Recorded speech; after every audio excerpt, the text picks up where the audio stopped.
Ayano would make her way through the hotel lobby as she was heading to the elevators going to the penthouse suite to where Kazuma was staying. Of course, she wasn't alone. Her friends Nanase and Yukari were following, as they couldn't help but troll their friend at a time like this. After all, she was going to meet some mystery boy at a fancy hotel.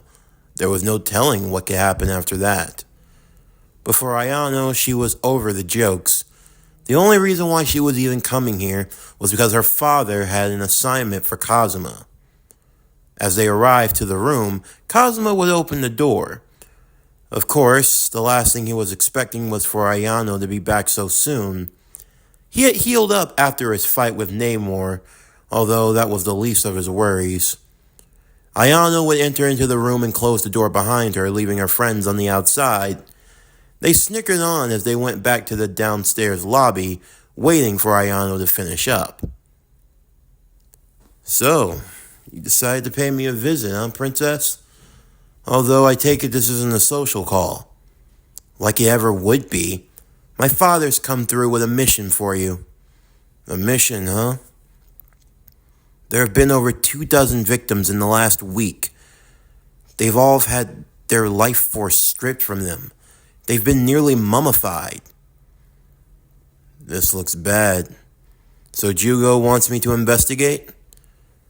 "Well, with the Fuga clan no longer being in our service, resources have been limited, so we're trying to reach out.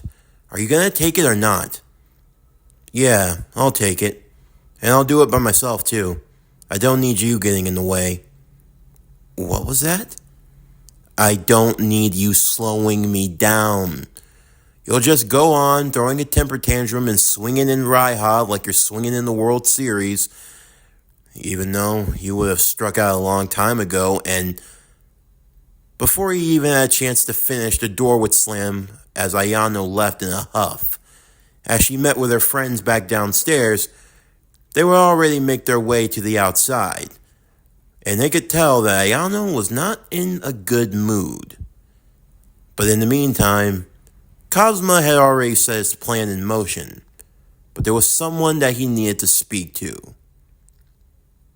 Meanwhile, in another hotel on the other side of town, Neymore would be looking out of his window across the cityscape. He had only come here to take care of some business before returning back home to Talokan. But now that he had come across Kazuma, there was a part of him that didn't want to leave so soon. He was still angry. First, there was the whole girlfriend situation. Not like they were together anymore, not after that. And hell, he wasn't even too fond of her to begin with, but it was the principle of the whole thing. And then on top of that, there were their various escapades all around the world, and well, they hadn't had the best of reputation for themselves. So you could imagine Neymore's surprise when Kazuma came floating to his windowsill. Neymore was ready to rip him out of the sky and continue where they left off, but Kazuma would be the one trying to speak a voice of reason. "Whoa there. I didn't come here looking for a fight." "That's the only reason why you came," Neymore said. "Because you surely don't think you could be getting anything else from me. Look, I know you don't like me very much, and I can't say that I'm overly fond of you. But I came across this." Kazuma would hand the dossier over to Neymore. The files, the photos, everything that had been taken from the investigation. As Neymore looked over it all, he and Kazuma came to the same conclusion. "If the technique that's being used is what I think it is," Neymore would say, "then this business does concern me." "And you believe that this Misa is involved?" "Unfortunately, I do." "You know this is serious, Kazuma. At this point, it's not a matter of if she's going to be executed. It's just a matter of when. Hold on now. I didn't say anything about executing, and Well, what else do you think is supposed to happen? This is a forbidden technique. Even to my people, it's dark in nature, sinister even. For someone to stoop so low to use it, it's obvious they have no regard for life. And look at all the bodies that are already piling up. And what? You want to give her a talking to? Like that's going to change anything? And you're not killing Misa. I just need your help to contain this, to try to stop before it goes even further. It's not going to be that simple, Kazuma. When you use this technique, it's like a drug. It becomes addictive. Once you start, it's nearly impossible to stop, consuming all of that negative energy. It's like a high. It's like something you've never felt before. But it only lasts for a brief moment, and the next thing you know, you're wanting more of it. And you consume more and more and more until you can't handle it. If she's only dabbling right now, she's already dangerous. It's a habit that's going to be impossible to break. Then we find a way to break it. There's no speaking any reason with you, Kazuma. But fine. Let's try your way, and we'll see how far it goes. Do you have any way of tracking her down? Actually, I do. We just have to follow a certain someone, and I believe it'll come right to us. And that person in question was none other than Ayano. Ayano's power flaring up from her emotions was like a bait for this Yoma-like creature. It was going to be drawn to her like a moth to a flame, and Kazuma was betting on that. And sure enough, as he and Neymore went looking for her, they found that she, along with her friends, were trapped in an alleyway, surrounded on all sides by the sludge-like creature that was attacking. Ayano swinging with the full might of Enraiha, attempting to incinerate it once and for all. Kazuma and Neymore would join in the fight. Combining their use of ice and wind magic, they were able to subdue and destroy it in one piece, with Ayano thankful for the assistance. Of course, for her friends, they wondered who the new guy was, along with Kazuma. Well, it seems like you always have beautiful men chasing after you, Ayano? Nanase would say. Yeah, she sure knows how to pick 'em. Shut up! I couldn't care less about either one of those losers. They're absolutely hopeless. But it was too late, as Neymore was already piling on the charm, as he had a hand of both Nanase and Yukari, kissing the tops of them tenderly. To meet women as beautiful as you, I could tell you right now that you would make fine priestesses in Talokan, adorned in a beautiful sapphire and gold. Your eyes shimmer like the sea in the night, reflecting the beauty of the full moon. The waves of my heart, they continue on and on endlessly from being in the presence of goddesses such as yourselves. Ooh. All right, knock it off, lover boy. I found who we're looking for. Don't try to get in the way, Kazuma. After all, love and the seas go hand in hand. Endless. Yeah, whatever, fish boy. You know, he likes to talk to fish. Kazuma, I do not talk to fish. Yeah, tell that to the lobster dinners. Kazuma would disappear just as quickly, with Neymore following after. And Ayano, not wanting to be left out, would give chase on foot. Not too far away, sitting alone on a park bench, was Misa, a dark and sinister aura oozing around her, as Kazuma stepped in to confront her. My. I didn't think that you two would be working together so quickly. What was that about wanting to kill him? That you would flood this whole city just to get to him? Or was it the country? Misa said. Hyperbole was taken into context, Neymore said. Do you mind telling me what you're doing exactly? All I'm trying to do is get revenge.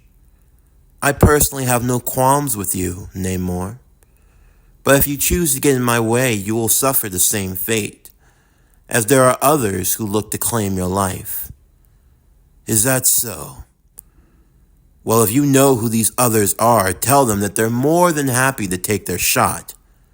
I promise it won't fare well. I'm sure it won't. But this has nothing to do with you. It's me you want, right? Of course. I told you I wasn't going to stop. I will do whatever it takes to kill you. Even if it means killing innocent people. Yes. Tens, hundreds, thousands. I will do whatever I need to destroy you. My revenge is the only thing that matters. Misao, this is delusion talking. You don't want to do this. You've already got enough blood on your hands. Do you really think that adding any more is going to make a difference? And it's not about whether or not it will make a difference. I know it will. I will do whatever it takes. My life is forfeit once I am done, when my revenge is complete. Make no mistake, Kazuma. You will die. I hate to disappoint you, but that's not going to happen. And I finally found you, Ayano said, as she would summon forth in Raiha. Misao, I'm taking you down. There's no need for all of that, Kazuma said. I'm the one she's after. Why won't you just stay out of it, Ayano? Or is your jealousy really that heated that Kazuma pays all of his attention to me? This has nothing to do with him, Misao. You're a murderer. A monster. If you don't turn away from your evil path, I will have no choice but to kill you. And I thought we were family. But yet you could strike me down so easily as if I were nothing. It goes to show why you can't trust the Kanagi family. Kazuma couldn't help but shake his head, almost in a way of agreement. Of course, his situation wasn't that severe, but in the end of the day, this was the nature of the Kanamis. As long as you were in their good graces, as long as you did as you were told, you would be loved and favored. But the minute you stopped following their purpose, the minute you did anything that stepped out of line, they were ready to disown you, discard you, and if necessary, kill you. Although this situation was a lot different from Kazuma's. Misao would escape, much to Neymore and even Ayano's chagrin, as Ayano turned back to Kazuma, who seemingly let her get away. What was that for? I could have taken her down and... I told you to stay. No! I'm not going to stay out of it. Misao needs to be stopped, and that's what's going to happen. If you keep getting in my way, Kazuma, I swear You're gonna what? Kazuma said. What? Who the hell do you think you're talking to, little girl? You really think you're strong enough to try me? Or Neymore? Or any one of us, for that matter? You can't beat me. Know your place. Unless you're really that confident in yourself, then by all means, I dare you to throw the first punch. And I promise you, it'll be the last that you ever throw.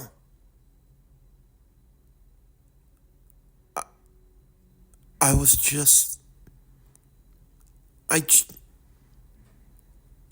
Why? Why do you want to help her so bad? She's a murderer. You have your job, your mission. Like you said, all you cared about is being paid, right? Well, we're paying you to take care of this. And I'll take care of it. No, you won't. You go on and on spouting about how there's a new you, about how you're different. But no, there's a part of you. There's a part of you deep down that never changed. You think flexing that power of yours makes you special, huh? You think just because you formed a contract with the Queen of Ice that it makes you any different, any better than the rest of us? No. You're still the same weak, pathetic little... Shut your mouth, Kazuma said.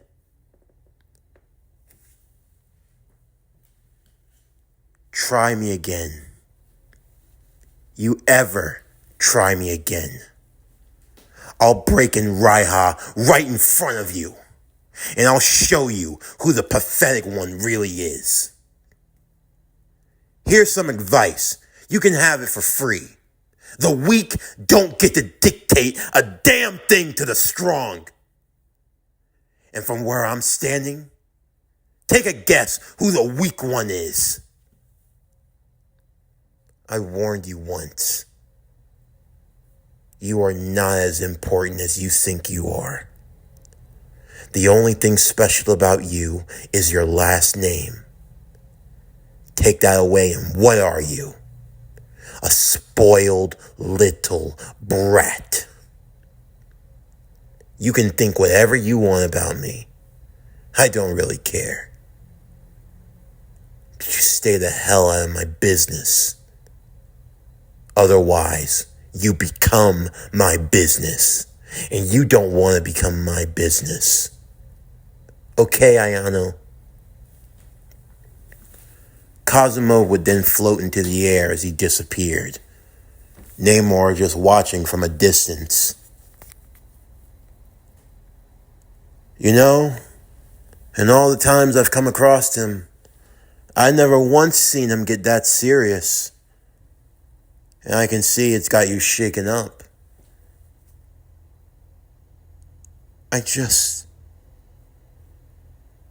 How could he?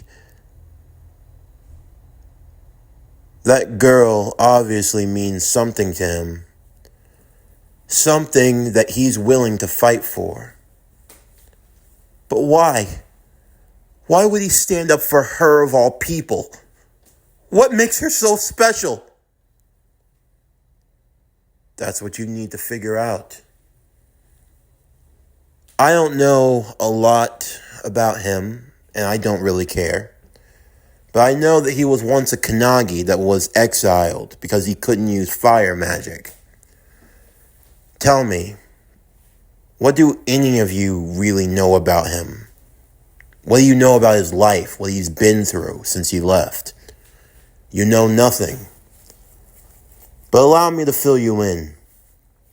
In the world of magic, sorcerers, and all other things, Kazuma is a very well-respected man. His power is feared among nations. So much so that there are people who think twice before trying him. And he's just one man. But you Kanagis never paid attention. You live in your own little world. A lot of you. But some, they see the truth, like your father. He pays attention to the events of the world and is aware of what's going on. Your fire burns with pride, but that pride leads to an ego. A flamed ego that becomes so hard to control. Every once in a while, you need something to cool it down, to remind you of the truth. And what truth is that? It's a big world, Ayano. A world far bigger than just Tokyo, Japan. A world with a lot of powerful people and people that exist even beyond the stars. People who do not care what your last name is. People who will snuff out that flame of yours and not think twice about it. So it pays to pay attention. Because you never know who you're going to come across. and not everyone's merciful. As Jugo and the other members of the Kanagi clan knew about the growing threat that Misa was, the decision was made for Misa's family to deal with her. A family of magic users, the Ogami, headed by Misa's father, were going to see to it that she was brought to justice. Ayano was told not to interfere, though she would be on the sidelines along with Ren, as they would be joining the stakeout with Detective Kirika. She was going to be meeting the two formally for the first time, as they would come to learn that she dealt with a lot of the strange and mysterious things of their little town, and whenever something that couldn't be explained came along, that's why she called in the Kanagis, or anyone else in her service. For now, they would watch on the monitors as the Ogami family would approach an abandoned church where Misa was waiting. "Misao," her father would say, "show yourself." "Hello, Father, everyone. It's so nice to meet you all again. I hope you're doing well." "Cut the platitudes. You know what you've done. No amount of begging can save you." "Why would I beg? Why would I need to?" "I raised you. I gave you a good life, and this is how you repay me." "You talk about honor, Father, and yet you are the one that is prepared to kill his only remaining child?" "As far as I'm concerned, I have but one child, a son who I have already had to bury. With you, there will be no such treatment. I will burn you away from this world and from my memories." "If that's truly how you feel, then I believe we have nothing more to discuss." At the same time, Kazuma would be on his way along with Neymore, the two ready to stop Misa once and for all. Ayano would attempt to slow them down, but the key word was attempt. The only thing she got for her troubles was falling from a high ceiling down into a tree, hitting branch by branch by branch until she finally landed on Ren on the ground. But she wasn't done yet. She still had her ace in the hole, that being using Ren as a body shield, although Kazuma would chastise her for such actions, and he apologized for yelling at her. "Wait, you're saying you're sorry?" "I'm just saying I'm sorry for yelling at you, but no, what I said, I meant every bit of that." "You're the worst. Anyway, there's nothing that you can do now. Misao's already been defeated in 3, 2, 1. The moment Kazuma said 1, there was an explosion of power as Neymore looked on in disgust. For her to have used such an ability, it's awful. "What exactly is that ability?" Ren would ask. "It's a forbidden technique. It was developed by my people long ago. It's a technique that allows someone to channel sinister water spirits, Yoma of the water, if you will.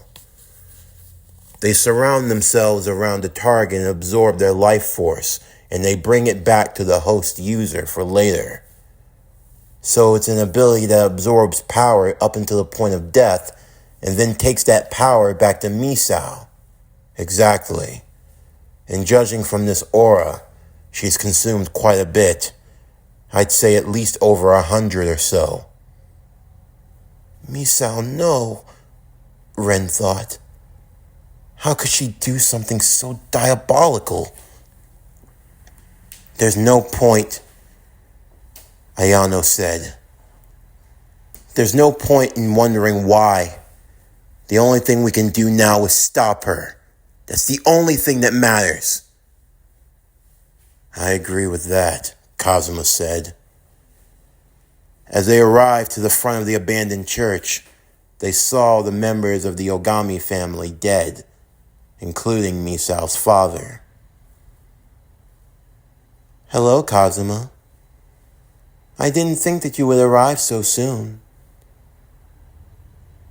I know that you were after me, but why did you have to kill them?" "Because they were after me. They were seeking to take my life first, so I took theirs instead. In the end, they're no family to me now. The only family I had was, yeah, your brother." "Let me ask you something, Misa. Do you think your brother would want any of this for you?" "My brother wanted to live, Kazuma. And yet, you haven't apologized once. You say that you take credit for why he died, and yet you haven't apologized. Even if you did now, it wouldn't change anything. Because I know what type of man you are. The type of man that only cares for himself, that only looks out for number one. No, it doesn't matter to you.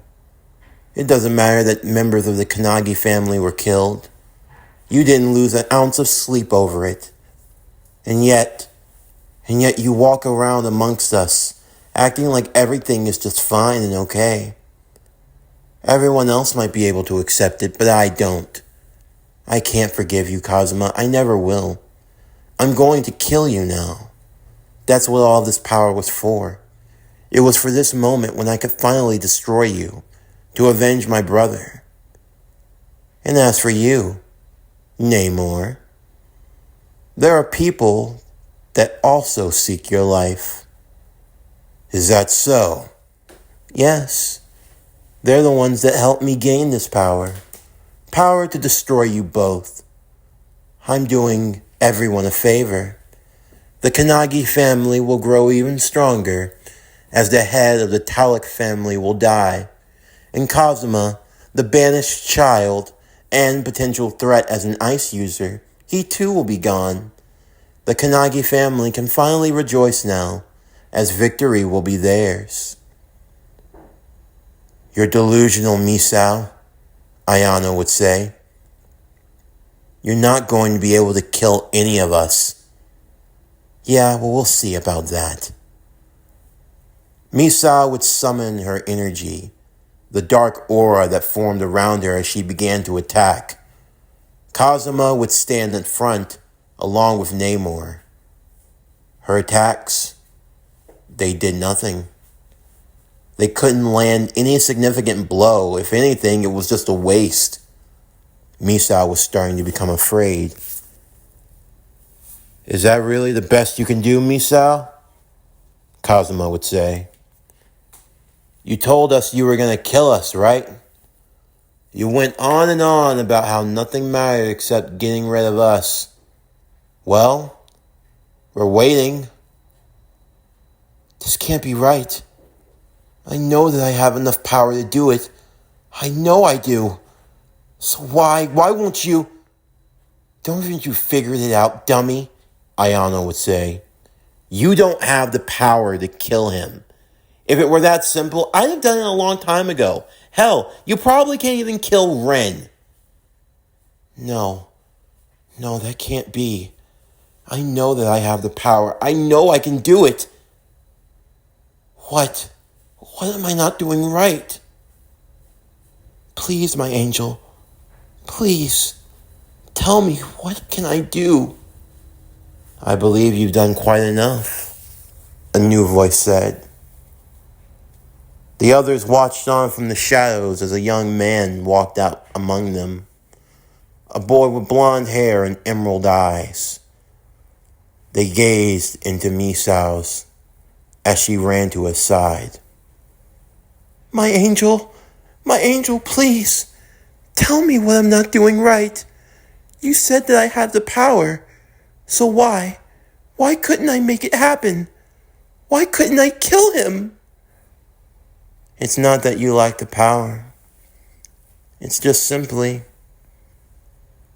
you can't." "What?" "You're as strong as you're ever going to be, Misa. No amount of power can change that. You might have it, but you don't know how to use it. Because in the end, you were never strong enough. You were never going to be able to defeat Kazuma, or Neymore for that matter. But it's no worries, because this was never your destiny to begin with. What?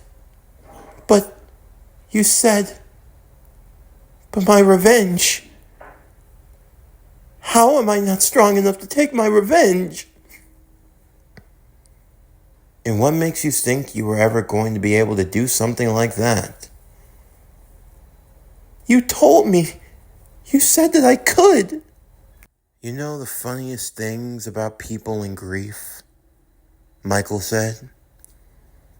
You tell them anything that they want to hear, and they'll believe their own delusions strong enough. If it's for your revenge, what you believe is righteous, what you believe is justified, then you can do anything. You can kill 100 people if it means you'll get your revenge. You can slaughter a room full of innocent children if it means you'll get your revenge. You can pry a mother away from her child and take her life if it means you'll get your revenge. You can kill your own family if it means you'll get your revenge. Because in your eyes, it's justified. And if it's justified for you, then that means you can do anything you want. There are no morals, no laws that go against what you desire most. Because you gave in to your own selfish desires. And that's the only thing that mattered to you. Isn't that right, Misa? Misa's mind would begin to break as the truth of what she had done had finally reached her. The cold realization that she had been used. The realization of all the horrors that she had committed. Her mind would go blank, her body now oozing all of the power that she had absorbed, all for Michael to take for himself. I recognize who you are now. You were the one who violated the sacred grounds of Talokan. You remember me, Crown Prince? I'm honored. You violated Talokan? Kazuma would say. I would prefer if you keep this between us, but there was an incident a few years back. Someone had broken into one of the temples of Talokan. Not only did they kill priests and priestesses, as well as raiding the sacred treasury, but among them there were techniques and scrolls that were taken as well. I believe this is the one that was responsible. I see. Well, it seems our partnership has brought us good fortune, because now you can avenge what was lost. Of course. You're going to die for what you have done. But I don't get it. How is he this strong? Wasn't that the same power inside of Misao? Ren would say. You're right. It was the same power. But just because she had the power didn't mean that she knew how to use it. In the end, Misa was only but so strong, and for her, that was her mental blockage. She could only use the power to the extent that she could use her natural power. She had all of that extra aura inside of her, but she had no way of harnessing it. But I believe our friend here, he is not in the same boat. Michael would then use the aura to transform it into a large creature, a dragon, and at its core was Misao. The only way to destroy the dragon would be to destroy Misao in the process. So what's all this about? Kazuma would say. It's nothing personal, Kazuma. It's just business. There are a lot of people that want your head, as well as you, Crown Prince. You are going to die. In the names of stars and wisdom, for we pursue only the truth. Wait, what did you just say? Stars and wisdom. Kazuma thought back to that saying. He remembered the last time someone said it. And he remembered the bastard that said those words. Kazuma's eyes would begin to glow as he looked towards Michael with malice. Thank you. Thank you so much for reminding me about that. As a reward, I'll give you a quick death. And I'll send you straight to hell. Kazuma's body would be encased in a block of ice as he entered into his Iceman form. Kazuma and the others beginning to do battle with the dragon. Ren summoning forth his righteous flames. And for Ayano, she struck with the blade of Enraiha. Neymore would follow along suit, channeling the power of both water and wind spirits. The group were working together in attempts of defeating the dragon once and for all, but it was powerful, continuing to grow from the negative energy that it had been given. It wasn't going to be easy to defeat. Kazuma was even tempted to use his absolute zero from the start, as he began to form pillars of ice to try to encase and entrap the dragon. We need to launch an all-out frontal assault. If we're going to save Misa, we have to burn away the negative aura but keep her intact. Ayano, can you use the pure healing flames? I can't. It takes years to master something like that. Only my father and your father can even do it. You really are useless. What was that? Perhaps there is another way. Neymore would move to Ayano as he grabbed hold of her hand that was wielding Enraiha. Under normal circumstances, it would not be customary for us sides to work together. But I believe now we can make the exception. Neymore would channel the wind spirits into Enraiha as the flame would turn from a crimson red to a bright sapphire-like blue. Blue flames? The azure flames, Kazuma would say. Is this really the flames of the god's fire? It's also my power. It will be temporary, but we have to make it count. I'll give you the opening. When you see it, you take it down, Kazuma would yell. All right then, let's go to work. Kazuma would create a trail of ice as he went into the sky, capturing the attention of the dragon. He would create multiple columns of ice, pinning it down one by one, while Ren would keep its attention, striking at the face of the dragon with his flames. And for Neymore, he would channel the power of the wind spirits, creating a great pressure to hold the dragon in place, pushing down upon it a great current of wind, holding it down into submission, as Ayano would fly into the air with the blue flames of Enraiha, the purifying flame. With a single stroke, she would slice through the dragon, cutting it in half, burning away at the negative aura. In the process, Michael himself would take the brunt of the attack, as he too was consumed by the pure flame. With nowhere for him to run, he would be struck down by Ayano and Neymore. And as for Misa, even in the midst of this terrifying nightmare, her life would be spared. When it was all said and done, the dragon would be defeated. Misa would be freed. Although she was in a less than savory state at the moment. For now, it seemed like they had finally escaped. That it was over. But things never go as easily as you would hope. As Misa slowly recovered, all she wanted to do was to run away from all of this. She wanted to tell the truth, to tell who had put her up to this.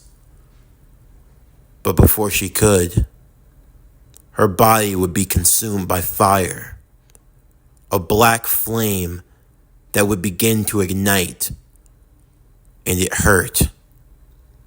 The others had no idea of what was happening. Black fire? Misa would yell in agony. Neymore and the others would quickly get to work. They would put out the flames as fast as they could. But it reached far, and she was hurt deeply. With no choice, Kazuma would encase her in ice. Neymore would promise to use his healing arts in the waters to try to save her. They tried to find where the attack had come from, but they couldn't find the assailant anywhere.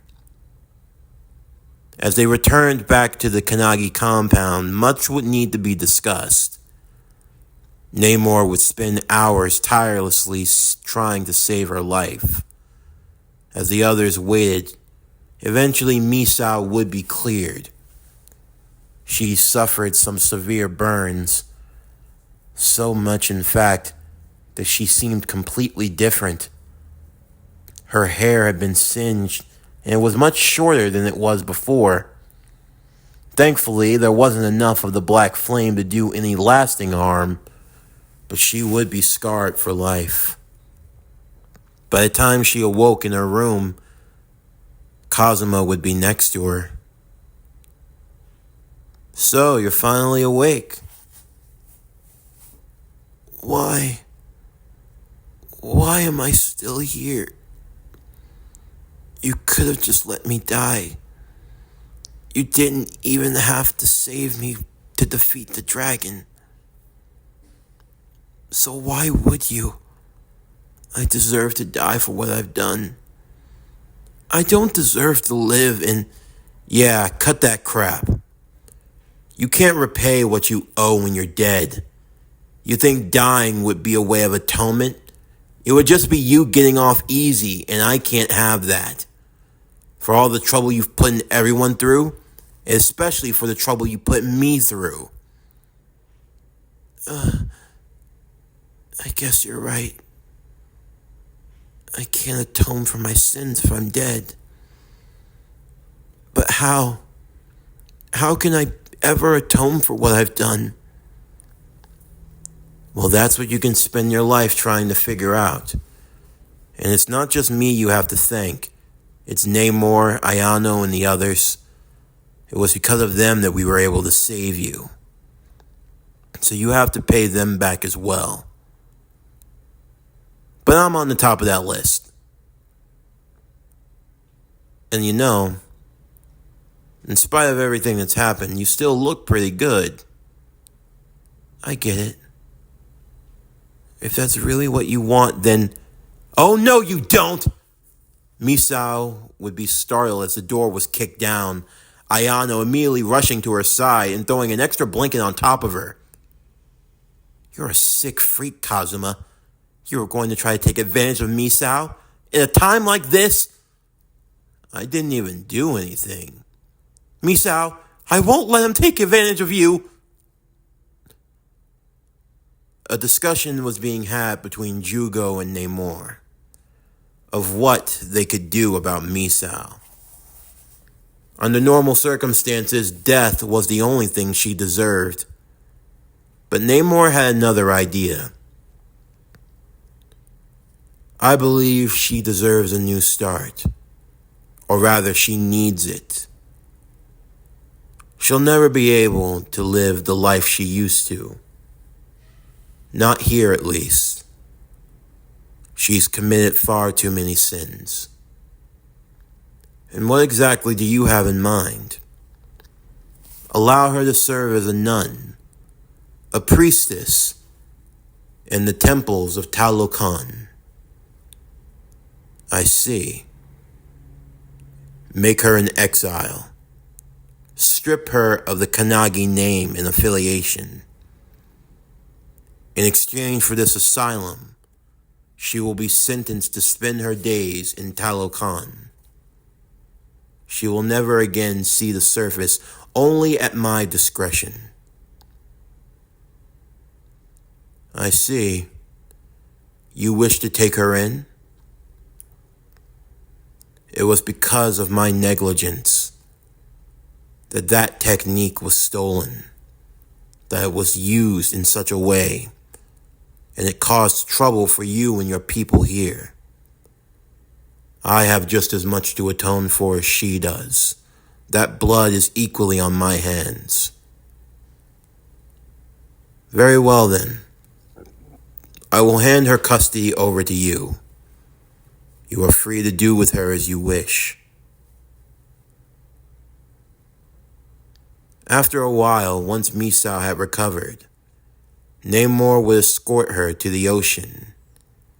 As they stood on the beach, he gave her 1 day to get her affairs in order, to meet with anyone she needed to do anything that she needed to do. Because chances are, once she went down, she was never going to come back up. 1 last day to see the sun rise and set. 1 last day to see the moon. Of course, provisions could be made down the line, but only at his discretion.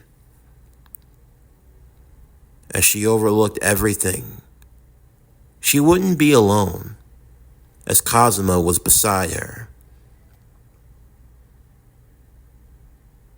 I believe this is for the best.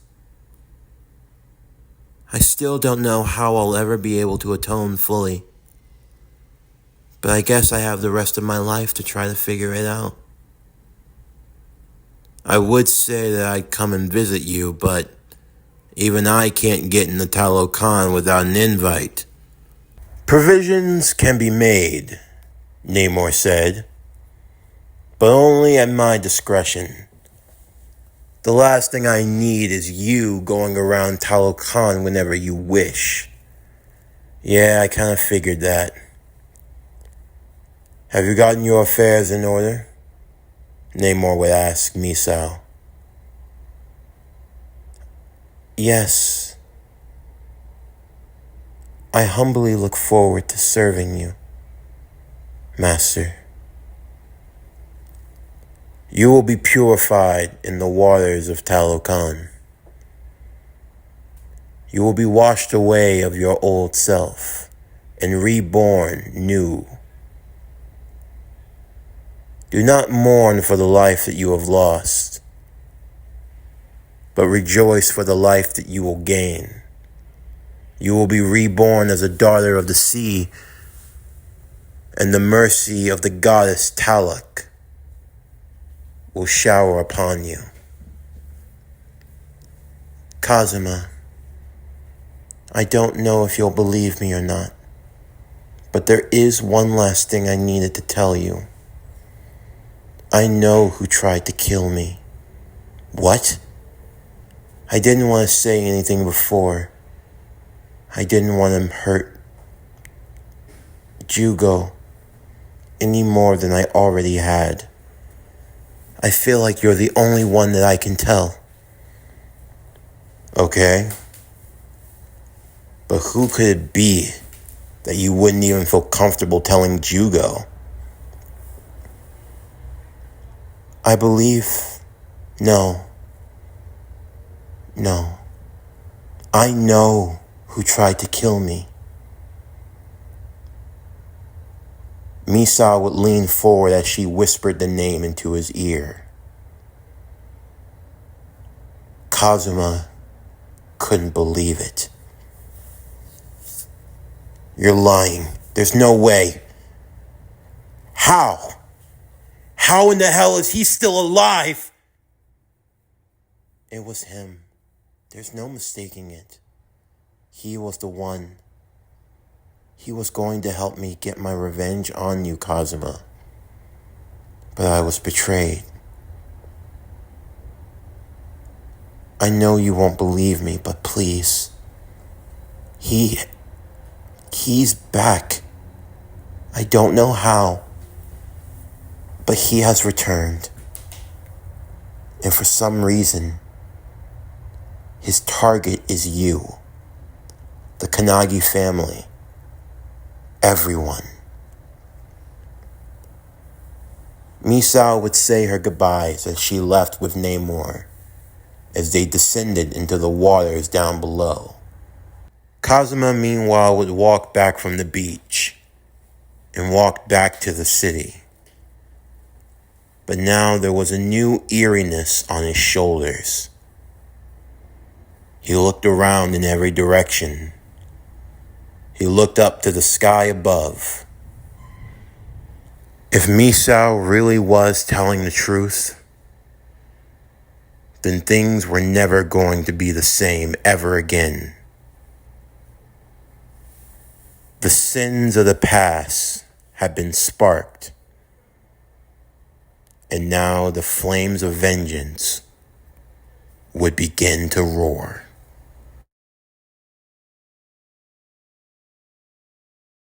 This concludes Kaze no Stigma, Stigma of Winter, What If Kazuma Was Iceman, Season 1, Part 4. As always, if you enjoyed today's video and everything else that we have to offer, then please don't forget to like, comment, subscribe, share, and hit that bell for post notifications so you can stay up to date on everything that is PowerCore Productions and Podcastings that is to come out now and in the future.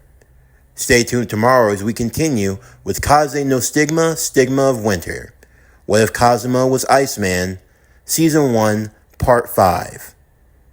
But anyway, that's going to do it for the end of today's video.